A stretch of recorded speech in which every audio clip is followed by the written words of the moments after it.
Salutations, my Fallout lovers. It is Matty here today with a Fallout 4 discussion video. Today, I wanted to talk about the settlement mode that has been revamped in thanks to Nuka World. So if you didn't know, obviously Fallout 4's base game has a settlement mode, and then Nuka World put a drastic twist on that, which had it more focused on raiders rather than just building up this settlement, being the beacon of hope here, planting crops, building all these machines to allow people to live a comfortable life. Instead, in Nuka World, you can take the approach of being a raider, invading all these areas and taking them over and being essentially a dictator, which I thought was actually a really cool idea. And so how did that play out? Is it better than the original one? What I think it is a matter of not whether which one is better, but a matter of how you're playing the game. Are you a good guy? Now you can do that with the Minutemen. Are you a bad guy? You can side with the raiders and raid these places and then bully other people to give your settlement supplies. And I think this will play into more of a role-playing experience for gamers when it comes to Fallout 4, because obviously there's going to be some type of complete edition. Skyrim had the legendary edition where it's just the game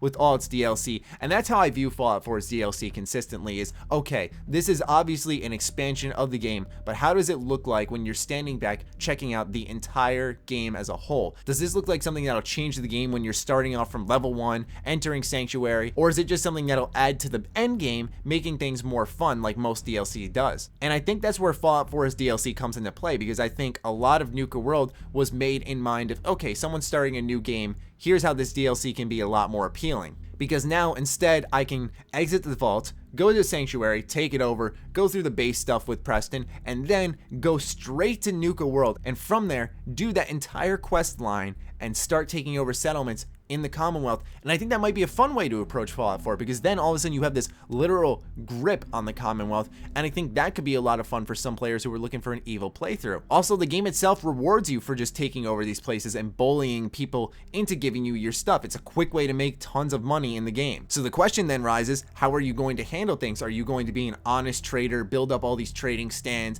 and make your money that way, even though you can do the same with the Raider settlement mode, but you can also get tons and tons of caps when you just have these settlers handing it over to you. On paper, it's a fun idea, but in practice, if you're like many players who have played Fallout 4 for hundreds of hours, and then you go into this brand new settlement mode, it kind of doesn't feel like anything new at all. It's just there. On paper, it sounds a lot different, but in practice, especially if you're like many of the other Fallout 4 players who have put hundreds of hours into this game, then you'll know that it's kind of the same, where you show up to a place, you clear out the area, you plant your flag, you plant your beacon, let everyone know, hey, we're here, this is ours, hand over your shit, and then you go out there and establish your presence at other places. I don't think Bethesda was going for a drastic overhaul with the Fallout 4 settlement mode when it came to Nuka World. They tried to add a different perspective to things, and I think they successfully did that, but I think a lot of people approach this as, how are they going to exactly change the entire settlement mode? Is it going to be more fun? And in a sense, it kind of is, because now it actually does tie in somewhat of a quest system to it,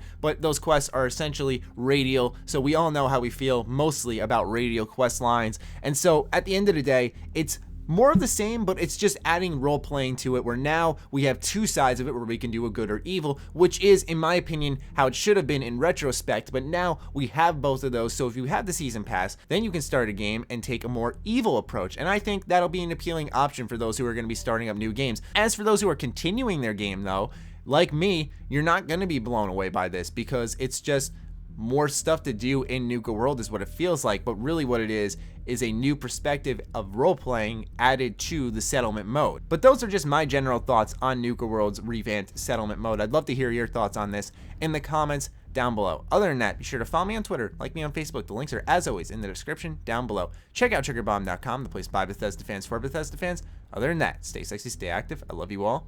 Peace.